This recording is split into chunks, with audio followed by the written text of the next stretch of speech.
ಎಲ್ರಿಗೂ ನಮಸ್ಕಾರ. SBK Kannada YouTube ಚಾನೆಲ್ಗೆ ನಿಮಗೆ ಸ್ವಾಗತ. ದಿನಾಂಕ 26/8/2022 RRB ಗ್ರೂಪ್ ಡಿ ಪರೀಕ್ಷೆಯ ಪ್ರಶ್ನೆ ಮತ್ತು ಉತ್ತರಗಳನ್ನು ಈಗ ನೋಡ್ತೋಗೋಣ. ಮೊದಲ ಎರಡು ಶಿಫ್ಟ್ಗಳ ಪ್ರಶ್ನೆ ಮತ್ತು ಉತ್ತರಗಳು. ಪ್ರಶ್ನೆ 1, ಕಾಗದರಹಿತ ಶಾಸಕಾಂಗ ಸಭೆಯನ್ನ ಭಾರತದ ಯಾವ ರಾಜ್ಯದಲ್ಲಿ ನಾವು ಕಾಣ್ತೀವಿ ಅಂತ ಕೇಳಿದ್ದಾರೆ. ನಾಗಾಲ್ಯಾಂಡ್ ಸಂಪೂರ್ಣವಾಗಿ ಕಾಗದರಹಿತ ಒಂದು ಶಾಸಕಾಂಗ ಸಭೆಯನ್ನು ನಡೆಸಿದಂತ ಭಾರತದ ಮೊಟ್ಟ ಮೊದಲ ವಿಧಾನಸಭೆ ಆಗಿದೆ. ಹಾಗಾಗಿ ನೀವು ಇದನ್ನ ನೆನಪಿಟ್ಕೋಬೇಕು, ಮುಂಬರುವ ದಿನಗಳಲ್ಲಿ ಎಕ್ಸಾಮ್ ಅಲ್ಲಿ ಬರೋ ಸಾಧ್ಯತೆ ಇದೆ. ಇದಾದ್ಮೇಲೆ ಪ್ರೋ ಕಬಡ್ಡಿ ಲೀಗ್ ಗೆದ್ದವರು ಯಾರು ಅಂತ ಕೇಳಿದ್ದಾರೆ. 2021-22ನೇ ಆವೃತ್ತಿಯ ಪ್ರೋ ಕಬಡ್ಡಿ ಲೀಗ್ ಅನ್ನ ದಬಂಗ್ ದೆಹಲಿ ಅವರು ಗೆದ್ದಿರ್ತಾರೆ. ಪಾಟ್ನಾ ಪೈರೇಟ್ಸ್ ಅವರು ರನ್ನರ್ ಅಪ್ ಆಗಿರ್ತಾರೆ. ಅಂದ್ರೆ ಫೈನಲಿಸ್ಟ್ ಗಳ ಬಗ್ಗೆ ಪ್ರಶ್ನೆಗಳು ಸಾಮಾನ್ಯವಾಗಿ ಬರುತ್ತೆ RRB ಯಲ್ಲಿ, ಹಾಗಾಗಿ ಇಲ್ಲಿ ರನ್ನರ್ ಅಪ್ಸ್ ಅಂತ ತಗೊಂಡಿದ್ದೀನಿ. ಸೊ ಪ್ರೋ ಕಬಡ್ಡಿ ಲೀಗ್ ಬಗ್ಗೆ ಮುಂಬರುವ ದಿನಗಳಲ್ಲಿ ಪ್ರಶ್ನೆಗಳು ಬಂದ್ರೆ ದೆಹಲಿ ದಬಂಗ್ ವಿನ್ನರ್ ಆಗಿದ್ರು, ಪಾಟ್ನಾ ಪೈರೇಟ್ಸ್ ರನ್ನರ್ ಆಗಿದ್ರು. 2019 ಏನಾದ್ರು ನಿಮಗೆ ಕೇಳಿದ್ರೆ ಬೆಂಗಾಲ್ ವಾರಿಯರ್ಸ್ ವಿನ್ನರ್ ಆಗಿದ್ರು, ದಬಂಗ್ ದೆಹಲಿ ರನ್ನರ್ ಆಗಿದ್ರು. ಇನ್ನು ನಮ್ಮ ಬೆಂಗಳೂರು ಬುಲ್ಸ್ 2018ರಲ್ಲಿ ವಿನ್ನರ್ ಆಗಿದ್ರು ಅನ್ನೋದನ್ನ ನೀವು ನೆನಪಲ್ಲಿ ಇಟ್ಕೋಬೇಕು. ಸೊ ಮುಂದೆ ಸೈಬರ್ ಭದ್ರತಾ ಕೇಂದ್ರದ ಬಗ್ಗೆ ಪ್ರಶ್ನೆ ಕೇಳಿದರೆ, ಸೈಬರ್ ಭದ್ರತಾ ಕೇಂದ್ರವನ್ನ ನಮ್ಮ ಭಾರತದಲ್ಲಿ ಯಾವ ಸಂಸ್ಥೆ ಸ್ಥಾಪನೆ ಮಾಡುತ್ತೆ ಅಂತ ಕೇಳಿದರೆ, ಸೊ IBM ಅನ್ನೋ ಸಂಸ್ಥೆ ಏಷ್ಯಾ ಪೆಸಿಫಿಕ್ ಪ್ರದೇಶದಲ್ಲಿನ ಗ್ರಾಹಕರ ಕಳವಳಗಳನ್ನ ಪರಿಹಾರ ಮಾಡೋದಕ್ಕೆ ಮತ್ತು ಸಂಸ್ಥೆಗಳಿಗೆ ಸೈಬರ್ ದಾಳಿಯಿಂದ ಹೆಚ್ಚಾಗ್ತಿರುವ ಅಪಾಯವನ್ನ ನಿರ್ವಹಣೆ ಮಾಡೋದಕ್ಕೋಸ್ಕರ ಭಾರತದ ಕರ್ನಾಟಕದ ರಾಜಧಾನಿ ಬೆಂಗಳೂರಿನಲ್ಲಿ ಸೈಬರ್ ಸುರಕ್ಷತಾ ಕೇಂದ್ರವನ್ನ ತೆರೆಯೋದಕ್ಕೆ IBM ಸಂಸ್ಥೆ ಮುಂದಾಗಿದೆ. ನೆಕ್ಸ್ಟ್, ಮಹಾತ್ಮ ಗಾಂಧೀಜಿಯವರ 150ನೇ ಜನ್ಮದಿನವನ್ನ ಯಾವ ವರ್ಷ ಆಚರಣೆ ಮಾಡಿದ್ವಿ ಅಂತ ಪ್ರಶ್ನೆ ಕೇಳಿದ್ದಾರೆ.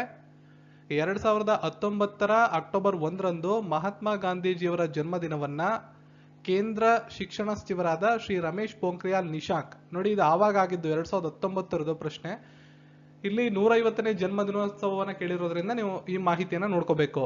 ಮಹಾತ್ಮ ಗಾಂಧೀಜಿಯವರ 150ನೇ ಜನ್ಮದಿನಾಚರಣೆಯನ್ನ ಗೌರವಾನ್ವಿತ ಕೇಂದ್ರ ಶಿಕ್ಷಣ ಸಚಿವರು ಆಗಿನವರು 2019ರಲ್ಲಿ ಶಿಕ್ಷಣ ಸಚಿವರಾಗಿದ್ದ ರಮೇಶ್ ಪೋಖ್ರಿಯಾಲ್ ನಿಶಾಂಕ್ ಅವರು ರಾಷ್ಟ್ರೀಯ ಮಟ್ಟದ ಕಾರ್ಯಕ್ರಮವಾಗಿ ಆಯೋಜನೆ ಮಾಡಿದ್ರು. ಹಾಗಿದ್ರೆ ಪ್ರೆಸೆಂಟ್ ಯಾರಿದಾರಪ್ಪ ಶಿಕ್ಷಣ ಸಚಿವರು ಅಂದ್ರೆ ಶ್ರೀ ಧರ್ಮೇಂದ್ರ ಪ್ರಧಾನ್. ಎರಡನ್ನು ಕನ್ಫ್ಯೂಸ್ ಮಾಡ್ಕೋಬೇಡಿ, ಈ ಪ್ರಶ್ನೆ ರಿಪೀಟ್ ಬೇರೆ ಆಗ್ಬೋದು.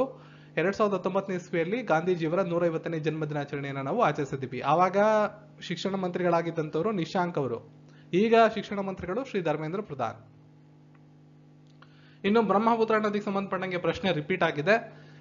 ಯಾವ ಪ್ರಶ್ನೆ ಅಂತ ಎಕ್ಸಾಕ್ಟ್ ಆಗಿ ನನಗೆ ಗೊತ್ತಿಲ್ಲ, ಬಟ್ ಗಂಗಾ ನದಿ, ಕಾಳಿ ನದಿ, ಕಾವೇರಿ ನದಿ, ಬ್ರಹ್ಮಪುತ್ರ ನದಿ, ಲೂನಿ ನದಿ, ಇಂಥ ಒಂದು ನದಿಗಳ ಬಗ್ಗೆ ಈಗ ಆಲ್ರೆಡಿ ಎಕ್ಸಾಮ್ ಅಲ್ಲಿ ಪ್ರಶ್ನೆಗಳು ಬಂದಿರೋದ್ರಿಂದ ನದಿ ವ್ಯವಸ್ಥೆಯ ಬಗ್ಗೆ ಯಾವ ರಾಜ್ಯಗಳ ಮೇಲೆ ಹೋಗ್ತವೆ, ಅದು ಎಲ್ಲಿ ಜನ್ಮ ತಾಳುತ್ತೆ, ಅದ್ರ ಉಪನದಿಗಳ ಬಗ್ಗೆ ಒಂದಿಷ್ಟು ಮಾಹಿತಿಯನ್ನು ನೋಡ್ಕೊಂಡ್ರೆ ಒಳ್ಳೇದಾಗತ್ತೆ. ನೆಕ್ಸ್ಟ್, ರಾಜ್ಯಸಭೆಗೆ ಸಂಬಂಧಪಟ್ಟ ಪ್ರಶ್ನೆ ಕೇಳಿದ್ದಾರೆ. ರಾಜ್ಯಸಭೆಗೆ ಸಂಬಂಧಪಟ್ಟಂಗೆ ಯಾವ ಪ್ರಶ್ನೆ ಬೇಕಾದ್ರೂ ಕೇಳ್ಬೋದು. ಅಧಿಕಾರದ ಅವಧಿ, ಇದೊಂದು ಹಿರಿಯರ ಸದನ ಅಂತ ಹೇಳ್ತೀವಿ. 6 ವರ್ಷಗಳ ಅಧಿಕಾರಾವಧಿಯನ್ನ ರಾಜ್ಯಸಭೆಯ ಸದಸ್ಯರು ಅನುಭವಿಸ್ತಾರೆ. ಪ್ರೆಸೆಂಟ್ ರಾಜ್ಯಸಭೆಯ ಸಭಾಪತಿಗಳು ಭಾರತದ ಉಪರಾಷ್ಟ್ರಪತಿಗಳಾಗಿರ್ತಾರೆ. ಸೊ ಪ್ರೀವಿಯಸ್ಲಿ ಯಾರಿದ್ರು ವೆಂಕಯ್ಯ ನಾಯ್ಡು ಅವರಿದ್ರು. ಪ್ರೆಸೆಂಟ್ ಹೊಸದಾಗಿ ಆಗಸ್ಟ್ 11ನೇ ತಾರೀಕಿಂದ ಜಗದೀಪ್ ಧನ್ಕರ್ ಅವರು ಭಾರತದ ಉಪಾಧ್ಯಕ್ಷರಾಗಿದ್ದಾರೆ. ಭಾರತದ ಉಪಾಧ್ಯಕ್ಷರು ಯಾವಾಗಲೂ ರಾಜ್ಯಸಭೆಯ ಸಭಾಪತಿಗಳಾಗ್ತಾರೆ, ಇದು ನಿಮಗೆ ಗೊತ್ತಿರಬೇಕು. ಇನ್ನು ಉಪ ಅಧ್ಯಕ್ಷರು ಡೆಪ್ಯೂಟಿ ಸ್ಪೀಕರ್ ರಾಜ್ಯಸಭೆಗೆ ಯಾರಪ್ಪ ಅಂದ್ರೆ ಹರಿವಂಶ ನಾರಾಯಣ ಸಿಂಗ್ ಅವರು. ಆರ್ಟಿಕಲ್ 21A ನಾನು ಆಲ್ರೆಡಿ ನಿಮ್ಗೆ ಹೇಳಿದ್ದೀನಿ, 12ರಿಂದ 35ನೇ ಆರ್ಟಿಕಲ್ ನೀವು ನೋಡ್ಕೊಳ್ಳಬೇಕು. ಈ ಒಳಗಡೆ ಆರ್ಟಿಕಲ್ಗಳ ಬಗ್ಗೆ ಬಹಳಷ್ಟು ಪ್ರಶ್ನೆ ಬರುತ್ತೆ. 21A ಬಗ್ಗೆ ಕೇಳಿದ್ದಾರೆ ಆರ್ಟಿಕಲ್. ಸೊ ಇದು ನಿಮ್ಗೆಲ್ಲ ಗೊತ್ತಿರೋಂಗೆ 86ನೇ ತಿದ್ದುಪಡಿ ಕಾಯ್ದೆ ಮೂಲಕ 2002ನೇ ಇಸ್ವಿಯಲ್ಲಿ 21A ಆರ್ಟಿಕಲ್ ನ ಸೇರಿಸಲಾಗಿದೆ. ಏನ್ ಹೇಳುತ್ತೆ ಅಂದ್ರೆ 6ರಿಂದ 14 ವರ್ಷದೊಳಗಿನ ಎಲ್ಲಾ ಮಕ್ಕಳಿಗೂ ಉಚಿತ ಮತ್ತು ಕಡ್ಡಾಯ ಶಿಕ್ಷಣವನ್ನ ನೀಡುವುದು ರಾಜ್ಯ ಸರ್ಕಾರ ನೀಡಬೇಕಾಗಿರ್ತಕ್ಕಂಥ ರಾಜ್ಯ ಸರ್ಕಾರದ ಕರ್ತವ್ಯ ಆಗಿರುತ್ತೆ. ಆ ಶಿಕ್ಷಣವನ್ನ ಪಡ್ಕೋಬೇಕಾಗಿರೋದು ಮಕ್ಕಳ ಮೂಲಭೂತ ಹಕ್ಕಾಗಿರುತ್ತೆ ಅಂತ ಆರ್ಟಿಕಲ್ 21A ಹೇಳುತ್ತೆ.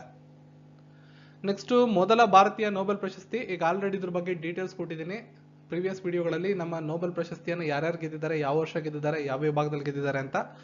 ಮೊಟ್ಟ ಮೊದಲ ನೊಬೆಲ್ ಪ್ರಶಸ್ತಿಯನ್ನ 1913ರಲ್ಲಿ ಸಾಹಿತ್ಯ ವಿಭಾಗದಲ್ಲಿ ನಮ್ಮ ರವೀಂದ್ರನಾಥ್ ಟ್ಯಾಗೋರ್ ಅವರು ಪಡ್ಕೊಂಡಿರ್ತಾರೆ. ಜೊತೆಗೆ ಈ ಪ್ರಶಸ್ತಿ ಪಡೆದ ಮೊದಲ ಏಷ್ಯನ್ ಕೂಡ ಆಗಿದ್ದಾರೆ. ನೆಕ್ಸ್ಟ್, ಹಣದುಬ್ಬರವನ್ನ ನಿಯಂತ್ರಣ ಮಾಡೋದಕ್ಕೆ ಏನನ್ನ ಬಳಸ್ತಾರೆ ಅಂತ ಪ್ರಶ್ನೆ ಕೇಳಿದ್ರು RBI ಅಧಿಕಾರಿಗಳು. ರೆಪೋ ದರವನ್ನ ಬಳಸ್ತಾರೆ. ಇದಾದ್ಮೇಲೆ ಪುರುಷ ಕ್ರೋಮೋಸೋಮ್ ಮತ್ತು ಸ್ತ್ರೀ ಕ್ರೋಮೋಸೋಮ್, ಇದು ಆಲ್ರೆಡಿ ನಿಮ್ಗೆ ಹೇಳಿದೀನಿ. XX ಅನ್ನೋದಿದ್ರೆ ಅದು ಮಹಿಳೆಯರ ಕ್ರೋಮೋಸೋಮ್ ಆಗಿರುತ್ತೆ, XY ಅಂತಿದ್ರೆ ಪುರುಷರ ಕ್ರೋಮೋಸೋಮ್. ಇದು ಸೆಕ್ಸ್ ಕ್ರೋಮೋಸೋಮ್ ಸಂಬಂಧಪಟ್ಟಂಗೆ ಪ್ರಶ್ನೆ ಆಗಿತ್ತು. Next, wheel chair cricket league ಇದು ಎಲ್ಲಿಗೆ ಆಯೋಜನೆ ಮಾಡಲಾಗಿತ್ತು ಅಂತ ಕೇಳಿದರೆ ದ್ವಾರಕಾ ನಗರದಲ್ಲಿ Indian wheel chair premier league ಅನ್ನ 20 ಜೂನ್ 2022ರಿಂದ 25 ಜೂನ್ 2022ರವರೆಗೆ ಬಾಲಭವನ ಇಂಟರ್ನ್ಯಾಷನಲ್ ಸ್ಕೂಲ್ ಕ್ರಿಕೆಟ್ ಮೈದಾನದಲ್ಲಿ ಆಯೋಜನೆ ಮಾಡಲಾಗಿತ್ತು ದ್ವಾರಕಾ ನಗರದಲ್ಲಿ. ನೆಕ್ಸ್ಟ್ ಆರ್ಟಿಕಲ್ 16 ಬಗ್ಗೆ ಪ್ರಶ್ನೆ ಬಂದಿದೆ. ಆರ್ಟಿಕಲ್ 16 ಏನ್ ಹೇಳುತ್ತೆ ಅಂದ್ರೆ ಸಾರ್ವಜನಿಕ ವಲಯದಲ್ಲಿ ಉದ್ಯೋಗಕ್ಕೆ ಸಂಬಂಧಪಟ್ಟ ವಿಷಯಗಳಲ್ಲಿ ಎಲ್ಲಾ ನಾಗರಿಕರಿಗೂ ಸಮಾನವಾದ ಅವಕಾಶ ಅಂತ ಹೇಳುತ್ತೆ. IIT ಮದ್ರಾಸ್ ರೋಬೋಟ್ ಸಂಬಂಧಪಟ್ಟಂಗೆ ಪ್ರಶ್ನೆಗಳು ಬಂದಿವೆ. 2 ರೀತಿ ಪ್ರಶ್ನೆಗಳು ಅಂತ ಹೇಳ್ತಿದ್ದಾರೆ. ಇಂಡಿಯನ್ ಇನ್ಸ್ಟಿಟ್ಯೂಟ್ ಆಫ್ ಮದ್ರಾಸ್ ಅವರು ಮಾನವನ ಅಗತ್ಯವಿಲ್ಲದೆ ಸೆಪ್ಟಿಕ್ ಟ್ಯಾಂಕ್ ಗಳನ್ನ ಸ್ವಚ್ಛಗೊಳಿಸುವ ರೋಬೋಟ್ ಅನ್ನು ಅಭಿವೃದ್ಧಿಪಡಿಸಿದ್ದಾರೆ. ಒಂದು, ಆ ರೋಬೋಟ್ಗೆ ಹೋಮ್ಸೆಪ್ ಅಂತ ಹೆಸರನ್ನು ಇಡಲಾಗಿದೆ. ಮತ್ತೊಂದು, ಅಂಗವಿಕಲರಿಗೋಸ್ಕರ ಒಂದು ರೋಬೋಟ್ ಅನ್ನ ತಯಾರು ಮಾಡಿದ್ದಾರೆ, ಅದಕ್ಕೆ ಕದಮ್ ಅಂತ ಹೇಳ್ತಾರೆ. 2 ಪ್ರಶ್ನೆಗಳನ್ನ ಕೇಳಿರ್ತಕ್ಕಂಥ ಸಾಧ್ಯತೆ ಇದೆ. ಒಂದು ಈ ರೋಬೋಟ್ ಬಗ್ಗೆ ಕೇಳಿರ್ಬೋದು, ಇಲ್ಲ ಆ ರೋಬೋಟ್ ಬಗ್ಗೆ ಪ್ರಶ್ನೆ ಕೇಳಿರ್ಬೋದು. 2ರನ್ನು ತಯಾರು ಮಾಡಿರೋದು IIT ಮದ್ರಾಸ್ ಅವರು. ನೆಕ್ಸ್ಟ್ ಮಹಿಳಾ ವಿಶ್ವಕಪ್ ನಲ್ಲಿ ಅತಿ ಹೆಚ್ಚು ವಿಕೆಟ್ ಪಡೆದವರು ಯಾರು ಅಂತ ಕೇಳಿದ್ದಾರೆ. ಜುಲನ್ ಗೋಸ್ವಾಮಿ. ಈ ಸಲ ಒಂದು ವರ್ಲ್ಡ್ ಕಪ್ ಏನಾಯ್ತು ಅದರಲ್ಲಿ ಮಹಿಳಾ ವಿಶ್ವಕಪ್ ನಲ್ಲಿ ವಿಜೇತ ತಂಡ ಯಾವುದು ಅಂತ ಪ್ರಶ್ನೆ ಬರ್ಬೋದು ಮುಂಬರುವ ದಿನಗಳಲ್ಲಿ. ಆಸ್ಟ್ರೇಲಿಯಾ. ಒಟ್ಟಾರೆಯಾಗಿ 7ನೇ ಬಾರಿಗೆ ಆಸ್ಟ್ರೇಲಿಯಾ ಮಹಿಳಾ ತಂಡ ವಿಶ್ವಕಪ್ ಅನ್ನ ಗೆದ್ದಿದೆ.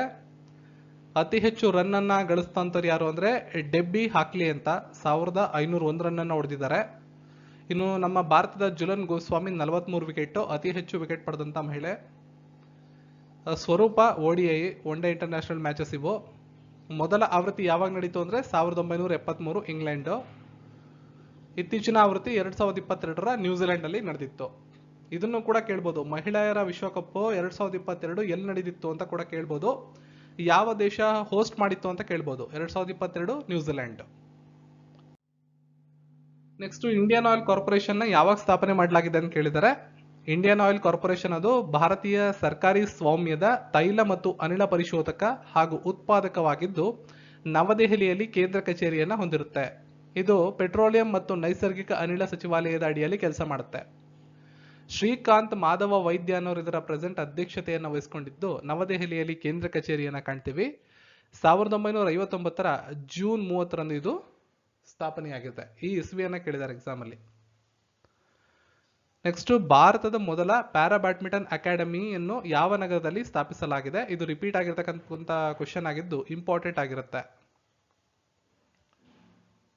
ಭಾರತದ ಮೊದಲ ಅತ್ಯಾಧುನಿಕ ಪ್ಯಾರಾ ಬ್ಯಾಡ್ಮಿಂಟನ್ ಅಕಾಡೆಮಿಯನ್ನ ಎಲ್ಲಿ ಪ್ರಾರಂಭ ಮಾಡಲಾಗಿದೆ ಅಂತ ಕೇಳಿದರೆ ಇಂಪಾರ್ಟೆಂಟ್ ಕ್ವಶನ್ ಇದು. ಲಕ್ನೋ, ಉತ್ತರ ಪ್ರದೇಶದ ಲಕ್ನೋದಲ್ಲಿ ಭಾರತದ ಮೊದಲ ಪ್ಯಾರಾ ಬ್ಯಾಡ್ಮಿಂಟನ್ ಅಕಾಡೆಮಿಯನ್ನು ತೆರೆಯಲಾಗಿದ್ದು 2024ರ ಪ್ಯಾರಾ ಒಲಿಂಪಿಕ್ಸ್ ನಲ್ಲಿ ಭಾರತದ ಪದಕಗಳ ನಿರೀಕ್ಷೆಯನ್ನು ಇಟ್ಕೊಂಡು ಆ ಒಂದು ನಿಟ್ಟಿನಲ್ಲಿ ಸುಧಾರಣೆ ಮಾಡಬೇಕು ಅಂತ ಹೇಳಿ ಈ ಒಂದು ಅಕಾಡೆಮಿಯನ್ನ ತೆರೆಯಲಾಗಿದೆ. ನೆಕ್ಸ್ಟ್ ಮಹಾನದಿ ಬಗ್ಗೆ ಪ್ರಶ್ನೆ ಕೇಳಿದ್ದಾರೆ. ಮಹಾನದಿ ಅನ್ನೋದು ಪೂರ್ವ ಮಧ್ಯ ಭಾರತದ ಪ್ರಮುಖ ನದಿಗಳಲ್ಲಿ ಒಂದು. ಮಹಾನದಿಯು ಹಿರಾಕುಡ್ ಅಣೆಕಟ್ಟಿಗೆ ಹೆಸರುವಾಸಿಯಾಗಿದೆ. ಈ ನದಿಯು ಛತ್ತೀಸ್ಗಢ, ಒಡಿಶಾ ರಾಜ್ಯಗಳ ಮೂಲಕ ಹರಿದು ಅಂತಿಮವಾಗಿ ಬಂಗಾಳ ಕೊಲ್ಲಿಯನ್ನ ಸೇರುತ್ತೆ. ನೆಕ್ಸ್ಟ್ ನಮ್ಮ ಸಂವಿಧಾನ ಸಭೆಯ ಪರಿಕಲ್ಪನೆಯನ್ನ ಮೊಟ್ಟ ಮೊದಲು ಕೊಟ್ಟವರು ಯಾರು ಅಂತ ಕೇಳಿದ್ದಾರೆ. ಇಂಪಾರ್ಟೆಂಟ್ ಇದು. MN ರಾಯ್ ಅವರು ಸಂವಿಧಾನದ ಸಭೆಯ ಪರಿಕಲ್ಪನೆಯನ್ನ ಮೊಟ್ಟ ಮೊದಲನೇ ಬಾರಿಗೆ 1934ರಲ್ಲಿ ಕೊಡ್ತಾರೆ. ನೆಕ್ಸ್ಟ್ ಕುಂಭಮೇಳದ ಬಗ್ಗೆ ಪ್ರಶ್ನೆ ಬಂದಿದೆ. ಕುಂಭಮೇಳ ಅನ್ನೋದು ಹಿಂದೂ ಧರ್ಮದ ಪ್ರಮುಖ ತೀರ್ಥಯಾತ್ರೆ ಮತ್ತು ಹಬ್ಬವಾಗಿದೆ. ಸುಮಾರು 12 ವರ್ಷಗಳ ಚಕ್ರದಲ್ಲಿ ಇದನ್ನು ಆಚರಣೆ ಮಾಡ್ತಾರೆ. 4 ನದಿ ದಡ ಯಾತ್ರಾ ಸ್ಥಳಗಳನ್ನ ನಾವು ಇದರಲ್ಲಿ ಪ್ರಮುಖವಾಗಿ ಕಾಣ್ಬೋದು. ಇವು 4ರಲ್ಲಿ ಯಾವ್ದಿದ್ರು ಕೂಡ ಸರಿಯಾಗುತ್ತೆ ಆಯ್ಕೆಗಳಲ್ಲಿ. ಅಲಹಾಬಾದು, ಹರಿದ್ವಾರ, ನಾಸಿಕ್, ಉಜ್ಜಯಿನ್. ನೆಕ್ಸ್ಟ್ ಆರ್ಟಿಕಲ್ 24ರ ಬಗ್ಗೆ ಪ್ರಶ್ನೆ ಕೇಳಿದ್ದಾರೆ. ಆರ್ಟಿಕಲ್ 24 ಏನ್ ಹೇಳುತ್ತೆ ಅಂದ್ರೆ 14 ವರ್ಷಕ್ಕಿಂತ ಕಡಿಮೆ ವಯಸ್ಸಿನ ಮಕ್ಕಳನ್ನ ಕಾರ್ಖಾನೆ, ಗಣಿ, ಅಪಾಯಕಾರಿ ಉದ್ಯಮಗಳಲ್ಲಿ ಬಳಸಬಾರ್ದು, ಅದನ್ನ ನಿಷೇಧ ಮಾಡಲಾಗಿದೆ. ಸೊ ಎಕ್ಸಾಮ್ ಅಲ್ಲಿ ಏನ್ ಕ್ವಶನ್ ಕೇಳಿದ್ರು ಅಂದ್ರೆ ಆರ್ಟಿಕಲ್ 24ರ ಪ್ರಕಾರ ಎಷ್ಟು ವರ್ಷಕ್ಕಿಂತ ಕಡಿಮೆ ವಯಸ್ಸಿನ ಮಕ್ಕಳನ್ನ ಕಾರ್ಖಾನೆ, ಉದ್ಯಮಗಳಲ್ಲಿ, ಗಣಿಗಾರಿಕೆಗಳಲ್ಲಿ ಕೆಲಸಕ್ಕೆ ಬಳಸ್ಕೊಳ್ಳೋದು ನಿಷಿದ್ಧ ಅಂತ ಕೇಳಿದ್ರು ಎಕ್ಸಾಮ್ ಅಲ್ಲಿ. ಸೊ ಇಲ್ಲಿ 14 ವರ್ಷ ಅನ್ನೋದು ನಿಮಗೆ ಗೊತ್ತಿರಬೇಕು. ನೆಕ್ಸ್ಟ್ ತಾಪಿ ನದಿ, ತಪತಿ ಅಂತ ಹೇಳ್ತೀವಿ. ತಪತಿ ನದಿಯು ಮಧ್ಯ ಭಾರತದಲ್ಲಿ ನರ್ಮದಾ ನದಿಯ ದಕ್ಷಿಣಕ್ಕೆ ನೆಲೆಗೊಂಡಿರುವ ಒಂದು ನದಿಯಾಗಿದ್ದು ಅರೇಬಿಯನ್ ಸಮುದ್ರಕ್ಕೆ ಹರಿಯುವ ಮೊದಲು ಪಶ್ಚಿಮಕ್ಕೆ ಹರಿಯುತ್ತೆ. ಈ ನದಿ ಏನ್ ಮಾಡುತ್ತೆ, ಮಹಾರಾಷ್ಟ್ರ, ಗುಜರಾತ್, ಮಧ್ಯಪ್ರದೇಶ ರಾಜ್ಯಗಳ ಮೂಲಕ ಹರಿಯುತ್ತೆ. ನೆಕ್ಸ್ಟ್ EOS-04 ರಿಪೀಟ್ ಆಗಿದೆ ಪ್ರಶ್ನೆ. ಇದು ಸ್ಯಾಟಲೈಟ್ ಸಂಬಂಧಪಟ್ಟಿರೋ ಪ್ರಶ್ನೆ. 25ನೇ ದಿನಾಂಕದ ಎಕ್ಸಾಮ್ ಅಲ್ಲೂ ಕೂಡ ಈ ಪ್ರಶ್ನೆಯನ್ನ ಕೇಳಲಾಗಿದೆ.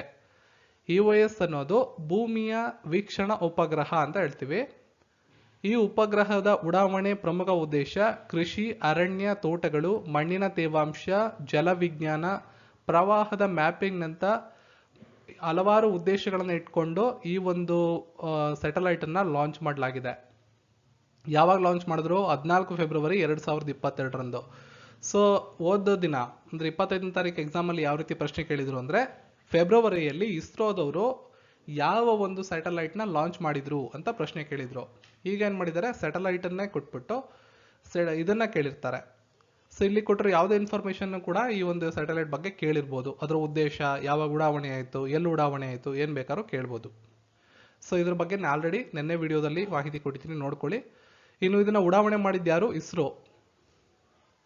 ಇಸ್ರೋದ ಕೇಂದ್ರ ಕಚೇರಿ ಬೆಂಗಳೂರಲ್ಲಿದೆ. ಇಸ್ರೋದ ಸ್ಥಾಪನೆ ಮಾಡಿದವರು ವಿಕ್ರಮ್ ಸಾರಾಭಾಯಿ ಅವರು.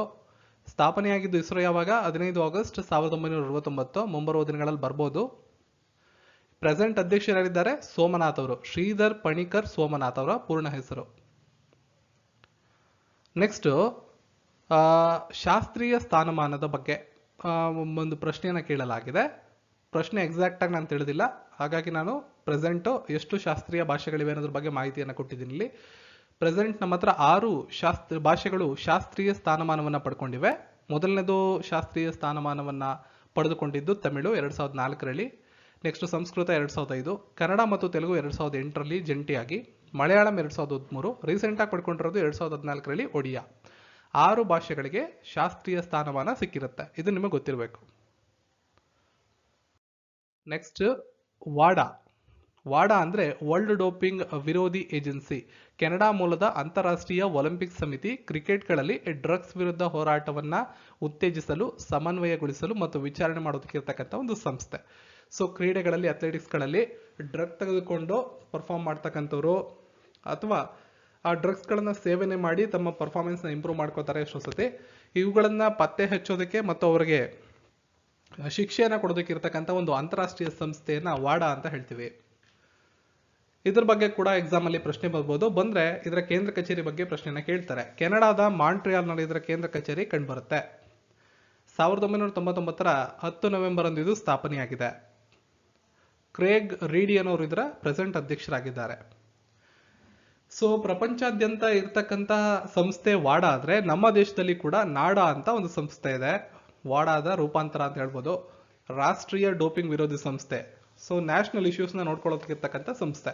ಭಾರತದಲ್ಲಿನ ಎಲ್ಲಾ ಪ್ರಕಾರಗಳ ಕ್ರೀಡೆಗಳಲ್ಲಿ ಡೋಪಿಂಗ್ ನಿಯಂತ್ರಣ ಕಾರ್ಯಕ್ರಮವನ್ನ ಉತ್ತೇಜಿಸುವುದು, ಸಮನ್ವಯಗೊಳಿಸುವುದು ಮತ್ತು ಮೇಲ್ವಿಚಾರಣೆ ಮಾಡುವಂತ ರಾಷ್ಟ್ರೀಯ ಸಂಸ್ಥೆ ನಾಡಾ. ಕೇಂದ್ರ ಕಚೇರಿ ಎಲ್ಲಿ ಕಂಡು ಬರುತ್ತೆ? ದೆಹಲಿಯಲ್ಲಿ ಕಂಡು ಬರುತ್ತೆ. ಸ್ಥಾಪನೆಯಾಗಿದ್ದು 2005ರ ನವೆಂಬರ್ 24ರಂದು. ನ್ಯಾಯಯುತವಾಗಿ ಆಟವಾಡಿ ಅನ್ನೋದು ಧ್ಯೇಯವಾಕ್ಯವಾಗಿದೆ. ಕ್ರೀಡಾ ಸಚಿವರು, ಭಾರತದ ಕ್ರೀಡಾ ಸಚಿವರು ಈ ಒಂದು ಸಂಸ್ಥೆಯ ಅಧ್ಯಕ್ಷರಾಗಿರ್ತಾರೆ. ನಿಮಗೆ ಗೊತ್ತಿರಬೇಕಿದು. ಪ್ರೆಸೆಂಟ್ ಕ್ರೀಡಾ ಸಚಿವರು ಯಾರು? ಅನುರಾಗ್ ಠಾಕೂರ್ ಅವರು. ಪ್ರಸ್ತುತ ಯುವ ವ್ಯವಹಾರಗಳು ಮತ್ತು ಕ್ರೀಡಾ ಸಚಿವರು. ನೆಕ್ಸ್ಟ್ ಸೇಬಿ ಬಗ್ಗೆ ಪ್ರಶ್ನೆ ಕೇಳಿದ್ದಾರೆ. ಸೇಬಿ ಬಗ್ಗೆ ಡೈರೆಕ್ಟ್ ಆಗಿ ಪ್ರಶ್ನೆ ಕೇಳಿಲ್ಲ. 1992ರಲ್ಲಿ ಕೆಳಕಂಡ ಯಾವ ಸಂಸ್ಥೆಯು ಸ್ಥಾಪಿಸಲಾಗಿದೆ ಅಥವಾ ಸ್ಥಾಪನೆಯಾಗಿದೆ ಅಂತ ನಿಮ್ಗೆ ಆಯ್ಕೆಗಳನ್ನ ಕೊಟ್ಟಿರ್ತಾರೆ. ಸೊ ಹಾಗಾಗಿ ನಿಮ್ಗೆ ಸೇಬಿ ಬಗ್ಗೆ ಸಂಪೂರ್ಣವಾದ ಇನ್ಫಾರ್ಮೇಶನ್ ಇದ್ರೆ ಮಾತ್ರ ಆನ್ಸರ್ ಮಾಡಬಹುದು. ಸೇಬಿ ಅಂದ್ರೆ securities and exchange board of India ಅಂತ ಭಾರತ ಸರ್ಕಾರದ ಹಣಕಾಸು ಸಚಿವಾಲಯದ ಮಾಲೀಕತ್ವದ ಅಡಿಯಲ್ಲಿ ಬರ್ತಕ್ಕಂಥ, ಭಾರತದಲ್ಲಿ ಭದ್ರತೆ ಮತ್ತು ಸರಕು ಮಾರುಕಟ್ಟೆಯನ್ನು ನಿಯಂತ್ರಣ ಮಾಡ್ತಕ್ಕಂಥ ಸಂಸ್ಥೆ. 12 ಏಪ್ರಿಲ್ 1988ರಂದೇ ಕಾರ್ಯನಿರ್ವಾಹಕ ಸಂಸ್ಥೆಯಾಗಿ ಇದನ್ನ ಸ್ಥಾಪನೆ ಮಾಡಿದ್ರು. ಶಾಸನಬದ್ಧ ಅಧಿಕಾರ ಇದಕ್ಕೆ ಸಿಕ್ಕಿದ್ದು 1992ರ ಕಾಯ್ದೆಯ ಮೂಲಕ. ಹಾಗಾಗಿ 1992ರಲ್ಲೇ ಇದು ಸ್ಥಾಪನೆ ಆಯಿತು ಅಂತ ಅಧಿಕೃತವಾಗಿ ಹೇಳಲಾಗುತ್ತೆ. 12 ಏಪ್ರಿಲ್ 1992 ಸ್ಥಾಪನೆಯಾಗಿದ್ದು. ಸೆಕ್ಯೂರಿಟೀಸ್ ಮಾರುಕಟ್ಟೆಯನ್ನು ನೋಡ್ಕೊಳ್ತಿದ್ದು. ನ್ಯಾಯವ್ಯಾಪ್ತಿ ಭಾರತ, ಕೇಂದ್ರ ಕಚೇರಿ Mumbai, ಏಜೆನ್ಸಿಯ ಕಾರ್ಯನಿರ್ವಾಹಕರು present ಇರತಕ್ಕಂಥವರು ಮಾಧಬಿ Puri Butch. Next ಲೈಂಗಿಕವಾಗಿ ಹರಡುವ ರೋಗಗಳು. ನಿಮ್ಗೆ ಏನ್ ಮಾಡಿರ್ತಾರೆ? ಆಯ್ಕೆಗಳನ್ನ ಕೊಟ್ಬಿಟ್ಟಿರ್ತಾರೆ. ಆಯ್ಕೆಗಳನ್ನ ಕೊಟ್ಟು ಕೆಳಕಂಡವುಗಳಲ್ಲಿ ಯಾವುದು ಲೈಂಗಿಕವಾಗಿ ಹರಡುವ ರೋಗವಾಗಿದೆ ಅಂತ ಕೊಡ್ತಾರೆ. ಸೊ ಇಲ್ಲಿ ನಾನು ನಿಮ್ಗೆ ಲೈಂಗಿಕವಾಗಿ ಹರಡುವ ರೋಗಗಳ ಒಂದು ಪಟ್ಟಿಯನ್ನು ಕೊಟ್ಟಿದ್ದೀನಿ. ಮೊದಲನೇದು ಬ್ಯಾಕ್ಟೀರಿಯಾದ ಯೋನಿಯೋಸಿಸ್. ನೆಕ್ಸ್ಟ್ ಇದು ಕ್ಲೈಮಾಡಿಯಾ, ಮೂರನೇದು ಗೊನೋರಿಯಾ, ನಾಲ್ಕನೇದು ಹೆಪಟೈಟಿಸ್, ಹರ್ಪಿಸ್, HIV ಏಡ್ಸ್ ಮತ್ತು STD, ನೆಕ್ಸ್ಟ್ HPV. ಇಷ್ಟು ಕೂಡ ಲೈಂಗಿಕವಾಗಿ ಹರಡುವಂತ ರೋಗಗಳಾಗಿವೆ. STD, HPV, PID ಇವುಗಳನ್ನೆಲ್ಲ ನೀವು ನೆನಪಲ್ಲಿ ಇಟ್ಕೋಬೇಕಾಗುತ್ತೆ. ಎಕ್ಸಾಮ್ ಅಲ್ಲಿ ಬಂದ್ರೆ ನಿಮಗೆ ಆನ್ಸರ್ ಮಾಡೋದಕ್ಕೆ ಅನುಕೂಲ ಆಗುತ್ತೆ. ನೆಕ್ಸ್ಟ್ ರಾಷ್ಟ್ರೀಯ ಆಟಗಳು 2022, ನ್ಯಾಷನಲ್ ಗೇಮ್ಸ್ 2022 ಇದ್ರ ಬಗ್ಗೆ ಪ್ರಶ್ನೆ ಕೇಳಿದ್ದಾರೆ. ಏನ್ ಪ್ರಶ್ನೆ ಕೇಳಿದ್ದಾರೆ ಅಂದ್ರೆ, ಇದಿನ್ನೂ ಪ್ರಾರಂಭ ಆಗಿಲ್ಲ. ಇದು ನಡೆಯೋದು ಯಾವಾಗ ಅಂದ್ರೆ ಸೆಪ್ಟೆಂಬರ್ 27ರಿಂದ ಸೆಪ್ಟೆಂಬರ್ ತಿಂಗಳಲ್ಲಿ ನಡೀತದೆ. ಇದು ಸೆಪ್ಟೆಂಬರ್ ಇಂದ ಅಕ್ಟೋಬರ್ ವರೆಗೆ ನಡೀತದೆ 2022. ಇಲ್ಲಿ ಕೇಳಿದ ಪ್ರಶ್ನೆ ಏನು ಅಂದ್ರೆ, ರಾಷ್ಟ್ರೀಯ ಆಟ 2022ರಲ್ಲಿ ಎಷ್ಟು ಕ್ರೀಡೆಗಳಿವೆ ಅಂತ ಕೇಳಿದ್ದಾರೆ. ಒಟ್ಟಾರೆಯಾಗಿ 36 ಕ್ರೀಡೆಗಳು. ಪಾರ್ಟಿಸಿಪೇಟ್ ಮಾಡ್ತಿರ್ತಕ್ಕಂಥ ಸಂಖ್ಯೆ ಅಲ್ಲ ಇದು, ಒಟ್ಟಾರೆಯಾಗಿ ಎಷ್ಟು ಕ್ರೀಡೆಗಳಿವೆ ಅಂತ ಕೇಳಿದ್ದಾರೆ. 36 ಒಟ್ಟಾರೆ ಕ್ರೀಡೆಗಳನ್ನ ನಾವು ರಾಷ್ಟ್ರೀಯ ಆಟಗಳು ನ್ಯಾಷನಲ್ ಗೇಮ್ಸ್ 2022ರಲ್ಲಿ ನೋಡ್ತೀವಿ. ಗುಜರಾತ್ ರಾಜ್ಯದ ಅಹಮದಾಬಾದ್, ಗಾಂಧಿನಗರ, ಸೂರತ್, ವಡೋದರ, ರಾಜ್ಕೋಟ್ ಮತ್ತು ಭಾವನಗರದಲ್ಲಿ ಇದು ಸೆಪ್ಟೆಂಬರ್ 10ರಿಂದ ಅಕ್ಟೋಬರ್ 10ರವರೆಗೆ, ಸೆಪ್ಟೆಂಬರ್ 27ರಿಂದ ಅಕ್ಟೋಬರ್ 10ರವರೆಗೆ ನಡೆಯುತ್ತೆ. ಇದು ನಿಮಗೆ ಗೊತ್ತಿರಬೇಕು. ಇದಿಷ್ಟು ದಿನಾಂಕ 26/8/2022ರಂದು ನಡೆದಂತ 10ನೇ ಪರೀಕ್ಷೆಯ ಒಂದು ಸಿಕ್ಕಿರ್ತಕ್ಕಂಥ ಎಕ್ಸಾಕ್ಟ್ ಪ್ರಶ್ನೆಗಳು. ಕೆಲವೊಂದು ಪ್ರಶ್ನೆಗಳನ್ನ ನೇರವಾಗಿ ಅದೇ ರೀತಿ ಕೇಳಿರೋದಿಲ್ಲ. ಹಾಗಾಗಿ ನಾನೇನ್ ಮಾಡಿದೀನಿ, ಆ ಒಂದು ಟರ್ಮ್ ಅನ್ನ ಇಟ್ಕೊಂಡು ರಿಲೇಟೆಡ್ ಆಗಿ ಏನೇನು ಕ್ವಶನ್ಸ್ ಅನ್ನ ಕೇಳಿರ್ಬೋದು ಅಥವಾ ಮುಂಬರುವ ದಿನಗಳಲ್ಲಿ ನಿಮ್ಗೆ ಏನ್ ಕೇಳ್ಬೋದು ಅಂತ ಇಲ್ಲಿ ಮಾಹಿತಿಯನ್ನ ಕೊಟ್ಟಿದ್ದೀನಿ. ಈ ಎಲ್ಲ ಮಾಹಿತಿಗಳು ನಿಮ್ಗೆ ಯೂಸ್ಫುಲ್ ಅನ್ಸಿದ್ರೆ ವಿಡಿಯೋನ ಲೈಕ್ ಮಾಡಿ, ಶೇರ್ ಮಾಡಿ, ಚಾನಲ್ನ ಸಬ್ಸ್ಕ್ರೈಬ್ ಮಾಡ್ಕೊಳ್ಳಿ. ಸಿಗೋಣ ಮತ್ತೊಂದು ವಿಡಿಯೋಗೆ. ಎಲ್ರಿಗೂ ಧನ್ಯವಾದಗಳು.